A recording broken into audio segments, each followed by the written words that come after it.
Hey friends, welcome back to my channel.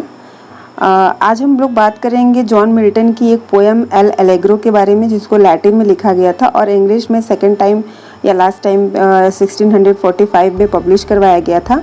इसमें दो तरह के राइमिंग पैटर्न यूज़ किए गए हैं, जिसमें जो स्टार्टिंग के 10 लाइन हैं वो ABBA C DT EE और सी, इस तरीके से ये स्टार्टिंग के 10 लाइन है। जबकि 11वां लाइन से ये स्टार्टिंग के 10 लाइन है ABB AC DD EE and C, ये स्टार्टिंग के 10 लाइन है। उसके बाद जो 11वां लाइन है वो है आपका कपलेट फॉर्म में।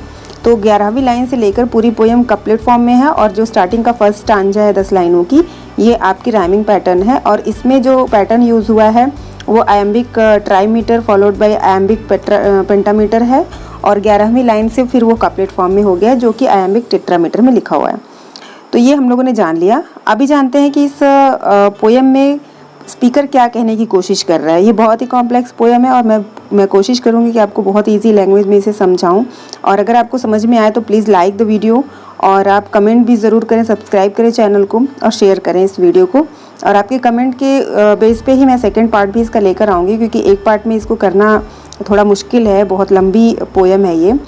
तो स्टार्ट करते हैं। फर्स्ट की लाइनों पे जो ये 10 लाइनें हैं, hence loathed melancholy of Cerberus and blackest midnight born in Stygian cave forlorn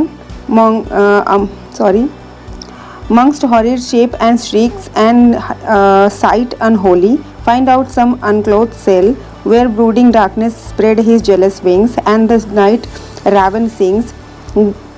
There under ebon shades and low-browed rocks as rigged as they locks. In dark Cimmerian desert ever dwell. तो इन लाइनों में poet जो है वो ये कह रहा है कि वो कुल मिलाकर के एक मेलंकली है। Melancholy is a type of mood जिसमें कि बहुत ही दुख और निराशा का एक फीलिंग आता है। तो ये एक मूड की बात है। मूड यानी कि आपका जो मन है, जो आपका अंदरूनी मन है, उसके बारे में बात कर रहे हैं। तो फर्स्ट ये पोएम जो है ये स्टार्टिंग लाइन है और इसमें जो स्पीकर है वो ये कहने की कोशिश कर रहा है कि ये जो मेलंकली का सिचुएशन है ये कैसा होता है। तो ऐसा होता है जैसे कि सरबरस एक कुत्ता होता है और बहुत ही भयानक दिखाई देने वाला होता है। उसका जो शेप है हॉरिड होता है, काफ़ी डरावना होता है और वो काफ़ी अनहोली सा, दूषित सा होता है। और उसकी जो चीख होती है, ऐसा लगता है कोई दुख में बहुत कराह रहा हो, उसकी ऐसी आवाज़ निकलती है।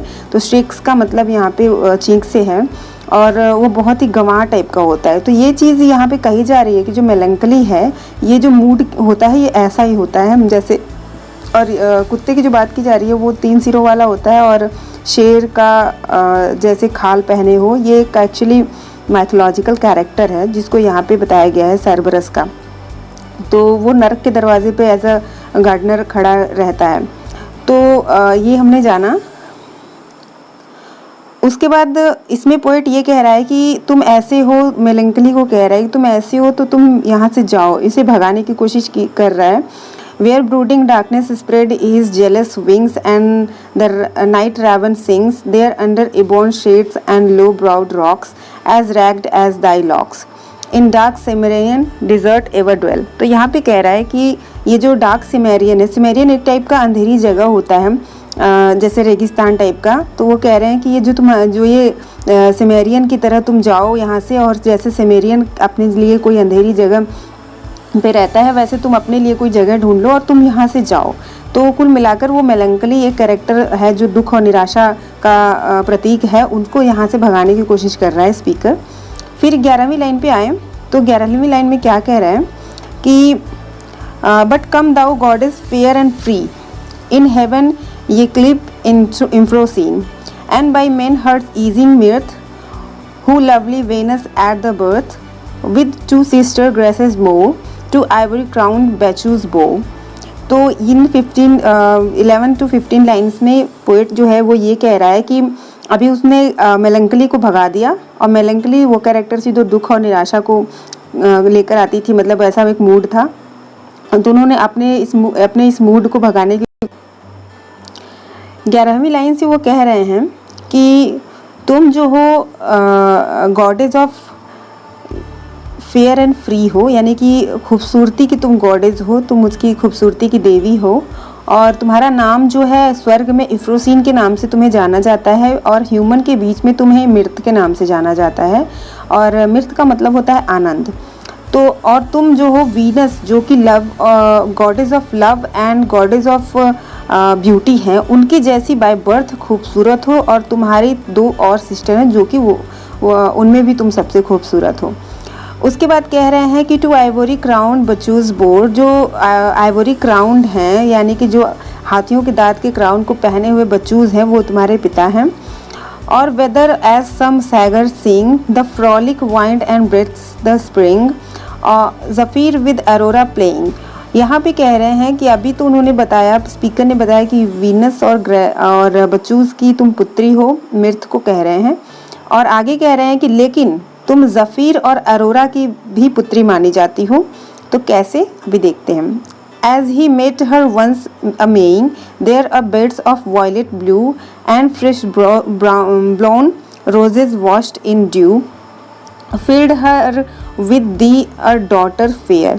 तो जैसे कि यहाँ पे बताया जा रहा है कि तुम जो हो अरोरा और जफ़ीर की पुत्री मानी जाती हो। जफ़ीर कौन है? जफ़ीर एक वेस्ट वाइंड है, और अरोरा डॉन का नाम है, जो कि डॉन मतलब भोर की जो देवी है उसका नाम है।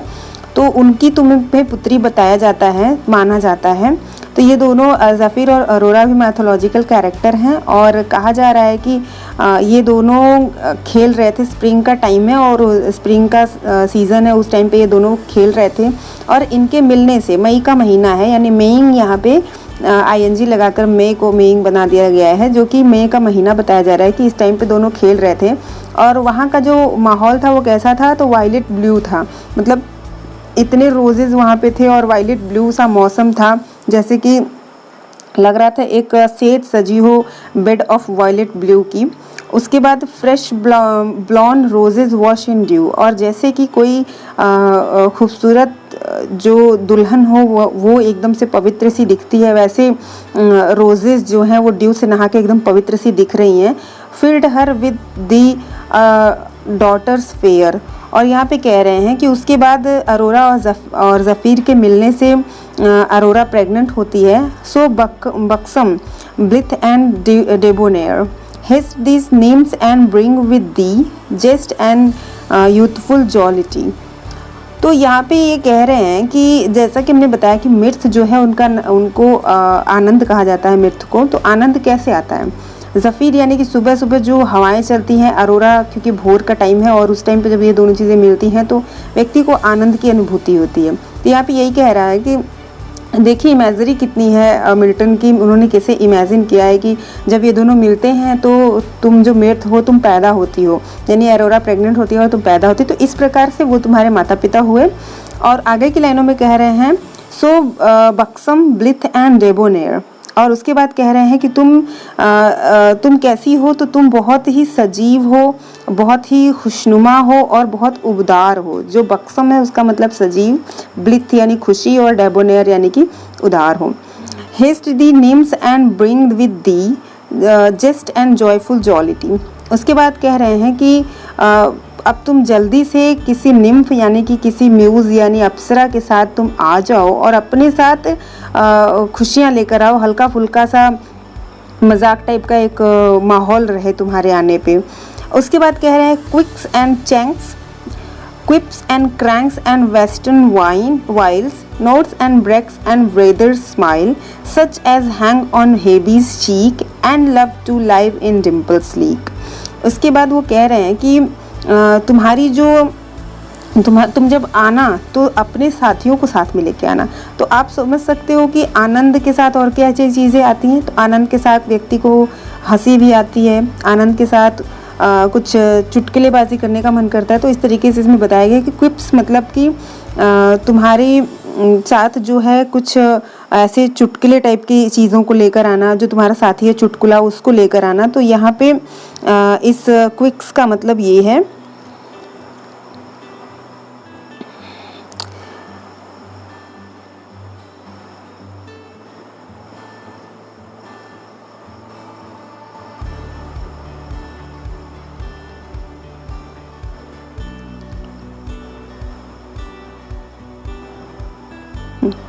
यहाँ पे ये क्विप्स का मतलब ये है, तो ये कह रहे हैं कि क्विप्स यानी कि तुम अपने साथ चुटकुले को लेकर आना, क्रैंक्स को लेकर आना, वाइल्स को लेकर आना। वाइल्स यानी कि एक तरीके की छल कपट की चीज़ों को ख़त्म करना, और क्रैक्स का मतलब होता है कि झक्की, और जो वाइल्स छल कपट की चीज़ें होती हैं उनको मतलब कि चुटकुला लेकर आना और इन सब चीज़ों को छोड़ के आना। तो यहाँ पे आगे कह रहे हैं notes and breaks and western weather smile. और तुम अपने साथ क्या करना, जो एक नोट्स का मतलब होता है एक तरह का किसी को जैसे अपनी बात मनवा लेना, तो मैनिपुलेट करने की चीज़ कह रहे हैं कि अपने साथ वो मैनिपुलेशन को लेकर आना, और अपने साथ जो है एक बेक्स यानी कि ऐसा एक झोंका लाना जो आनंद दे। और वेदर स्माइल का मतलब है कि तुम एक खिलती मुस्कान को भी लेके आना। तो वो ये सब उनके साथी बताए गए हैं, किसके, मिर्थ के।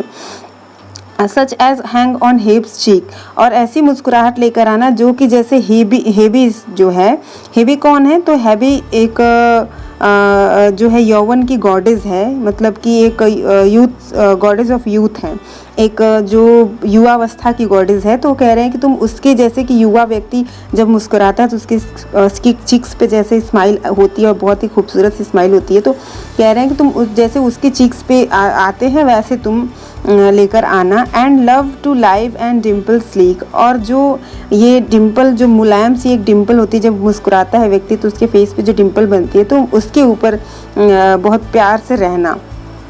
फिर कह रहे हैं sports that wrinkled care derides and daughters holding both his sides।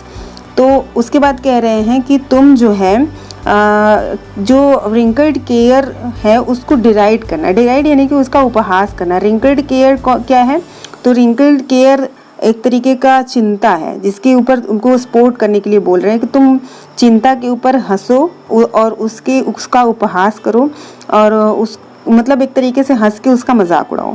And laughters holding both his sides, और कह रहे हैं कि हाँ, इन दोनों लाइनों में यही बात कह रहे हैं speaker. Come and trip it as ye go on the light fantastic to.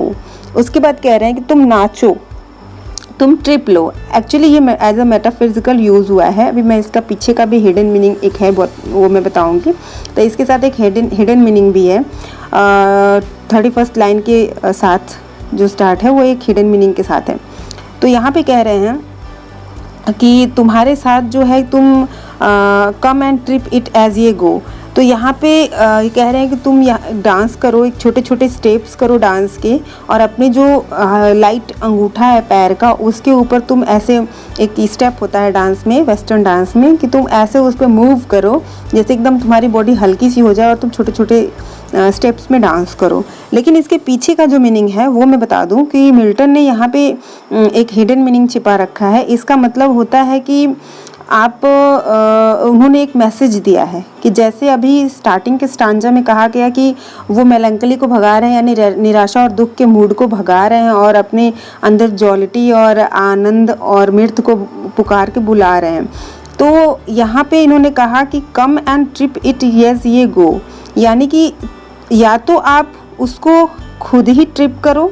Trip का मतलब एक तरीके से उस आनंद को या उस मेलंकली को जियो, उस निराशा को जियो, या फिर आप दूसरे किसी के एक्सपीरियंस से उसको फील कर लो, तो आपको उससे मैसेज मिल जाएगा। तो यहाँ पे ये हिडन मीनिंग है कि या तो आप उस दूसरों की, मतलब एक सिंपल सा लैंग्वेज में कहूँ तो ये कहा जाता है ना, या तो गलती करके सीखो या खुद से दूसरे की गलती से सीख लो। तो यहाँ पे ये बात कही जा रही है। And in Dai right hand ले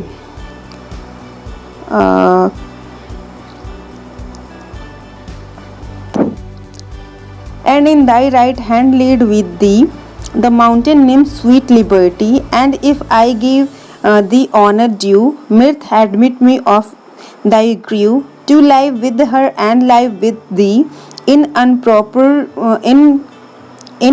unreproved pleasure free। तो इन लाइनों में जो स्पीकर हैं वो ये कह रहे हैं कि मिर्थ को यहाँ पे इंट्रोड्यूस कर रहे हैं और कह रहे हैं कि मिर्थ, तुम माउंटेन की निम्फ हो, यानी तुम गॉडेस ऑफ माउंटेन हो, और तुम अपनी स्वीट लिबर्टी को एंजॉय करती हो, यानी कि तुम बहुत ही इंडिपेंडेंट हो और तुम्हारे अंदर बहुत ही लिबर्टी है। तो उसके बाद ये पोएट हैं वो अपना भी मतलब निकाल रहे हैं और वो कह रहे हैं कि अगर मैंने तुम्हें प्रॉपर ऑनर दिया है तो if I give the honour due, अगर मैंने तुम्हें प्रॉपर ऑनर दिया है, ये ड्यू यहाँ पे इसका मतलब होता है प्रॉपर। तो मिर्च से कह रहे हैं admit me on of thy crew, तो तुम मुझे इसी लिबर्टी में मुझे भी एक क्रू में शामिल करो, मुझे भी एडमिट करो। To live with her and live with thee, ताकि मैं तुम्हारे साथ और इस लिबर्टी के साथ, दोनों के साथ रह सकूं। उसके बाद कह रहे हैं इन अनरिप्रूव्ड प्लीजर फ्री, और उसके बाद ये कह रहे हैं कि जो सारी खुशियां हैं, जो ब्लेमिशेस हैं, यहाँ पे अनरिप्रूव्ड का मतलब है एक ऐसी हैप्पीनेस जो बहुत ही इनोसेंट हो, तो इन सब इनोसेंट हैप्पीनेस को मैं इंजॉय कर सकूं। उसके बाद कह रहे हैं to hear the lark begin his flight and singing startle the dull night from his watch tower in the sky till the dappled dawn doth rise. तो यहाँ पे ये कह रहे हैं कि जो स्काईलार्क की बात कर रहे हैं एज अ सिंबल उन्होंने स्काईलार्क को यूज़ किया है, और एज अ इमेजरी भी यहाँ पे है इनका, मिल्टन ने यूज़ किया है। और कह रहे हैं कि जैसे सुबह होने वाली है, सुबह के टाइम को ये वर्णित कर रहे हैं और कह रहे हैं कि सुबह के टाइम होने वाली है और स्काईलार्क अपनी फ़्लाइट को स्टार्ट करने वाली, मतलब अपनी उड़ान भरने वाली है, और वो सिंगिंग कर रही है, वो गा रही है, और इस तरीके से गा रही है कि जो डल नाइट है, जो रात है वो ख़त्म होने वाली है। Watch tower in the sky का मतलब है कि वो जो स्काईलार्क है वो इतनी ऊपर उड़ने वाली है कि जैसे कि वॉच टावर स्काई में एकदम ऊपर होता है, बहुत लंबा होता है, बहुत ऊंचाई तक होता है, तो उस तरीके से वो अपनी फ़्लाइट को, अपनी उड़ान को भरने वाली है। Till the dappled dawn doth rise, उसके बाद कह रहे हैं कि जब वो तब तक उड़ान भरने वाली है जब तक कि सुबह की जो रोशनी है, जो सूरज है, उसकी रोशनी से क्या होता है कि सुबह सुबह में जो बादल होते हैं बहुत ही कलरफुल, रंग बिरंगे से दिखते हैं। तो कह रहे हैं कि ये रंग बिरंगे जो बादल जब तक दिखने नहीं लगते हैं सुबह का, यानी कि टाइम जब तक नहीं हो जाता है, तब तक वो ऐसा करती है, स्काईलार्क ऐसा करती है। Then to come in spite of sorrow and at my window bid good morrow. तो गुड मॉरो का मतलब यहाँ पे गुड मॉर्निंग है, और वो कह रहे हैं कि जो वो स्पाइट ऑफ सॉरो कह रहे हैं कि जो ये दुख है, ये दुख जब तक चला नहीं जाए, ठीक है, और कह रहे हैं कि तब ये दुख चला जाएगा और वो मेरी जो सुबह है वो मेरी खिड़की पे आके मुझे गुड मॉर्निंग बोलेगी। थ्रू द स्वीट ब्रियर, उसके बाद कह रहे हैं कि through the sweet brier of the vine or the twisted इंग्लैटाइन।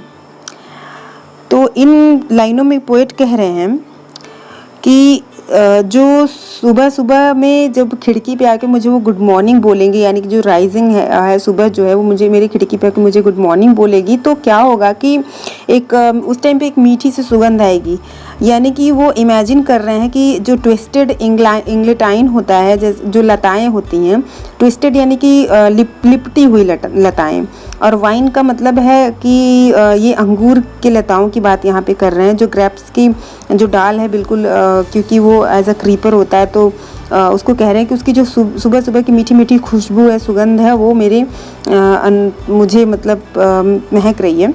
उसका यहाँ उन्होंने वर्णन किया है। उसके बाद कह रहे हैं while the cock with lively din scatter the rear of darkness then, and to the stag or the barn door stoutly stirs his dam before, of listening how the hounds and horn cheerily rouse the slumbering more.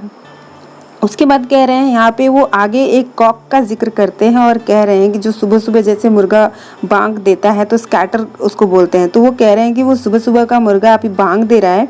और जो darkness thin का मतलब है कि जो darkness जब पश्चिम दिशा में सुबह तो सूरज जो निकलता है जो पूर्व साइड से निकलता है, तो जो ईस्ट का टाइम जो ईस्ट का जो साइड है वो तो रेड और कलरफुल हो जाता है, जबकि जो वेस्ट का साइड है वो क्या हो जाता है कि वो थोड़ा सा जैसे अंधेरा लिए हुए होता है। तो कह रहे हैं कि ये डार्कनेस थिन हो रही है, यानी बहुत पतली हो रही है और धीरे धीरे अंधेरा जो है पश्चिम की साइड जा रहा है और धीरे धीरे वो छटने वाला है।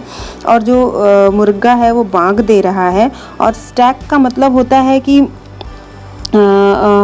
एक तरीके से वो कह रहे हैं कि वो अकड़ रहा है, वो अकड़ के वो चल रहा है। अब वो कहाँ पे जा रहा है, बांग देने के बाद वो यहाँ पे स्ट्रुट्स एंड डैम्स बिफोर जा रहा है, यानी कि डैम्स एक डैम्स का मतलब होता है हेन।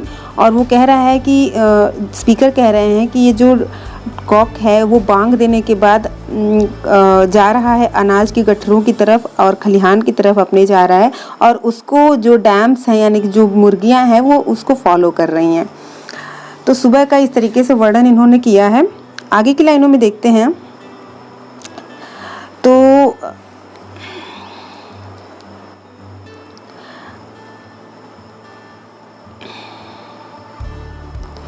From the side of some hoar hill through the high wood echoing shrill, sometime walking not unseen by heads row elm on hillocks green। तो इन लाइनों में पोइट्स क्या कह रहे हैं कि उनका कहना है कि अब उन्होंने शिफ्ट कर लिया है। तो यहाँ पे मिल्टन का एक बहुत ही अच्छा शिफ्ट देखने को मिलता है। अभी वो शिकारी के ऊपर आ गए। तो वो कह रहे हैं कि जो शिकारी व्यक्ति होते हैं और जो कि शिकार करते वक्त एक तरह की आवाज़ें निकालते हैं, और जो सुबह सुबह कुत्ते होते हैं वो भौंकते हैं, तो उनकी आवाज़ें किस तरीके से इको करती हैं। और अगर वो माउंटेन में चले जाएं तो वहाँ पे और ज़्यादा हॉर का हिल का मतलब ये है कि वो और ज़्यादा पहाड़ों में उनकी आवाज़ें गूंजने लगती है। तो वो सुबह का टाइम बता रहे हैं कैसे सुबह कुत्ता भौंक रहा है और उसकी आवाज़ जो है वो पहाड़ों से गूंज रही हैं, और जो शिकारी हैं उनकी भी आवाज़ें कैसे गूंज रही हैं। उसके बाद कह रहे हैं sometimes walking not unseen by hedgerow elm and hillocks green. और कह रहे हैं कि ये सभी जो हैं वो कैसे लग रहे हैं, बहुत ही हिलॉक्स ग्रीन टाइप के लग रहे हैं। Right against the eastern gate where the great sun begins his state, robed in flame and amber light, the cloud in 1000 liveries dight. उसके बाद कह रहे हैं सूरज का यहाँ पे जिक्र कर रहे हैं और कह रहे हैं कि जो सूरज है वो सुबह सुबह का टाइम हो गया, अब सूरज निकल रहा है। तो सूरज जो है अपनी साइड से निकल रहा है और किस तरीके से अपने साथ वो ग्रेटनेस लिए हुए है, फुल ऑफ कलर्स लिए हुए है और एक ज्वाला की मतलब चादर ओढ़े हुए है और अपनी जो लाइट है उसको एम्बर लाइट को अपने उस स्काई में बिखेर रहा है। और किस तरीके से जो यहाँ पे ग्रीन जैसे कि हिलॉक्स ग्रीन की बात हमने की, तो ये हिलॉक्स ग्रीन पेड़ों के लिए कहा गया है। जो माउंटेन पे लंबे लंबे पेड़ होते हैं उसकी बात कर रहे हैं कि वो पेड़ किस तरीके से गेट की तरह बना करके सूरज के आने के लिए एक गेट तैयार कर रहे हैं और उनको ऐसे स्वागत कर रहे हैं जैसे कि उन्हीं के लिए वो खड़े हों। तो यहाँ पे वो ये कह रहे हैं। उसके बाद कह रहे हैं कि जो क्लाउड्स हैं वो लिवरीज डाइट का मतलब होता है कि एक ड्रेस पहने हुए हैं।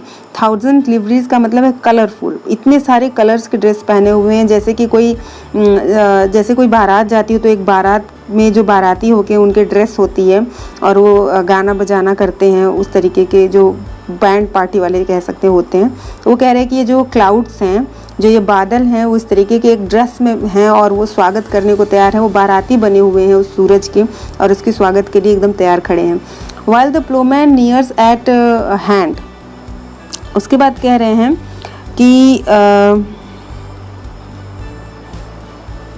where the great sun begins his stage, robed in flamed and amber light, the clouds in 1000 liveries dight, तो यहाँ पे कह रहे हैं कि कैसे सूरज आ रहा है और जो पेड़ लंबे लंबे हैं, हिलॉक्स ग्रीन कलर के पेड़ हैं लंबे लंबे माउंटेन के ऊपर, वो कैसे गेट बना रहे हैं और सूरज का स्वागत कर रहे हैं कि वो उस गेट से एंटर करे।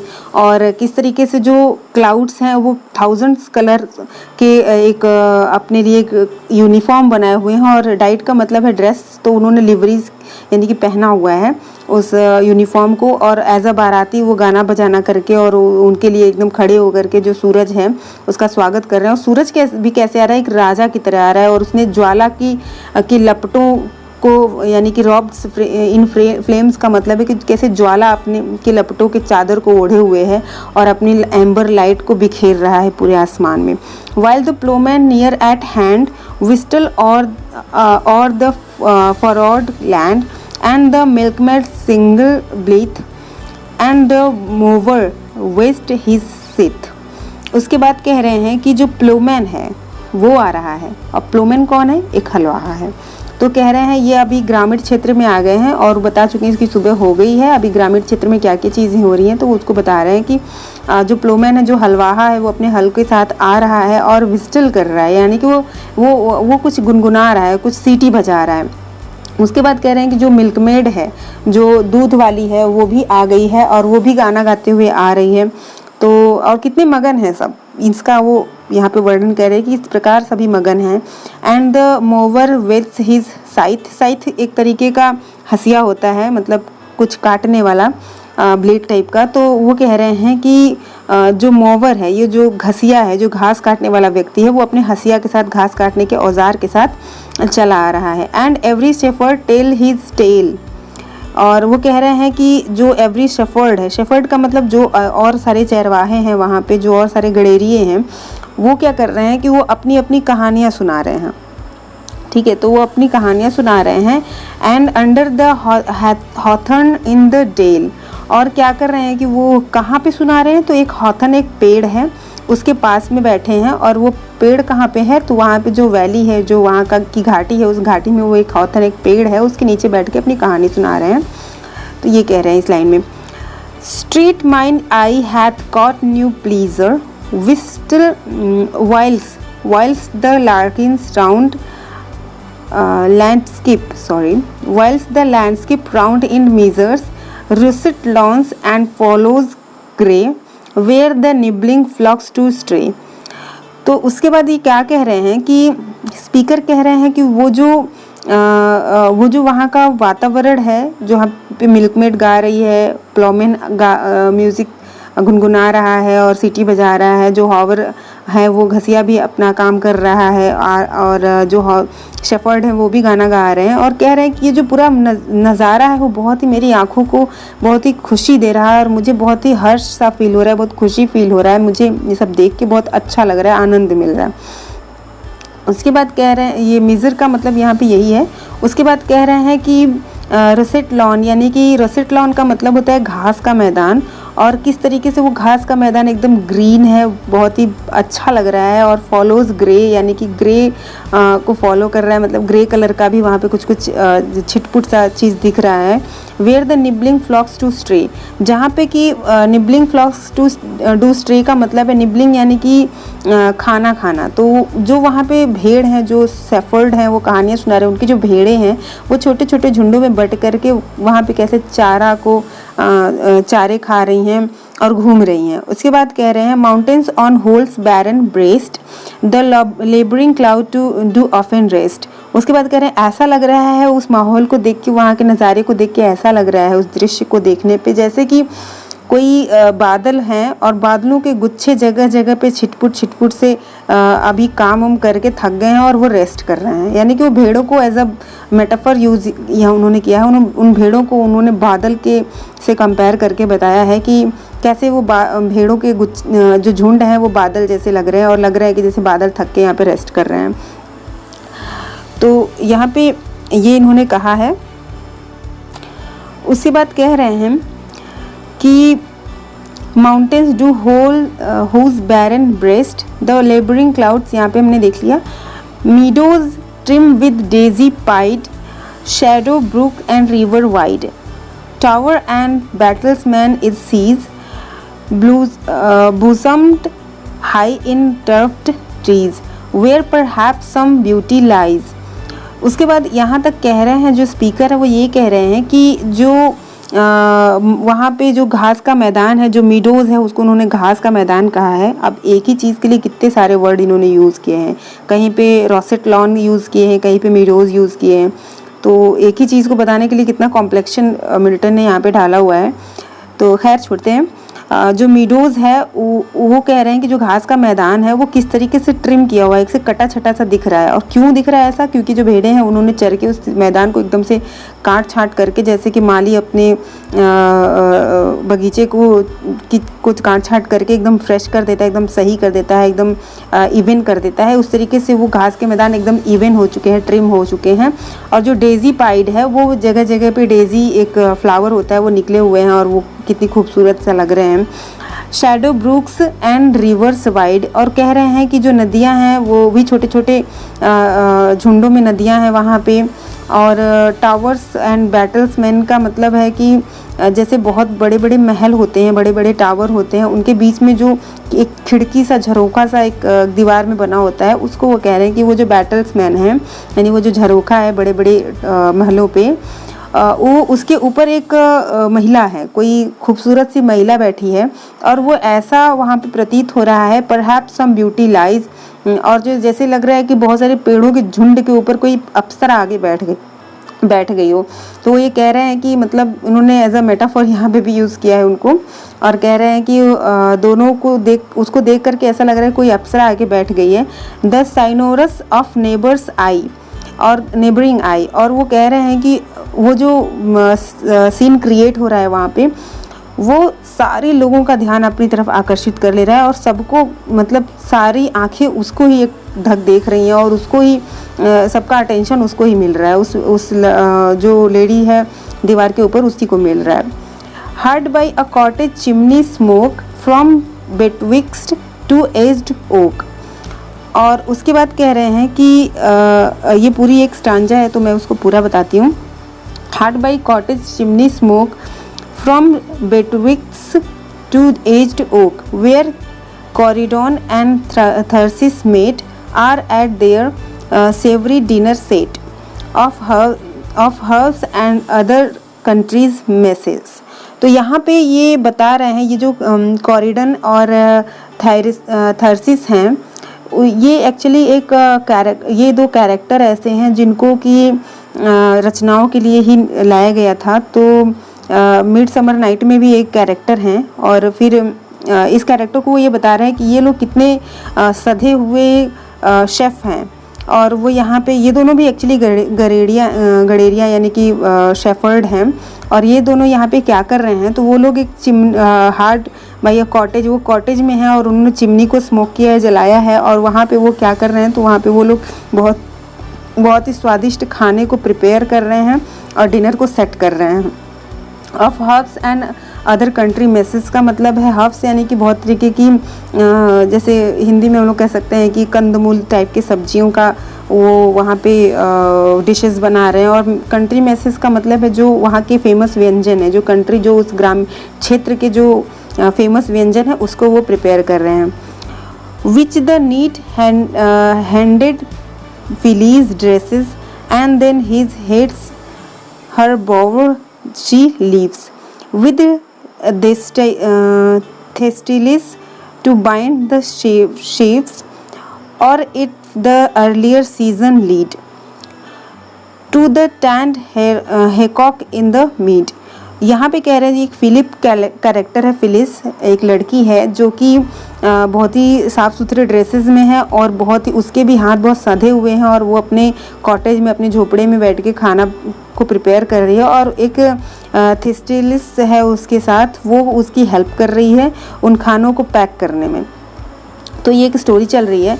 और फ्रेंड्स अभी आज इतना ही, ये फर्स्ट पार्ट है, बहुत लंबा ना हो जाए इसलिए मैंने इतना किया है। अगर आपको वीडियो अच्छी लगे तो कमेंट ज़रूर करें जिससे कि मैं सेकंड पार्ट भी मुझे लगे कि हाँ बनाने की ज़रूरत है।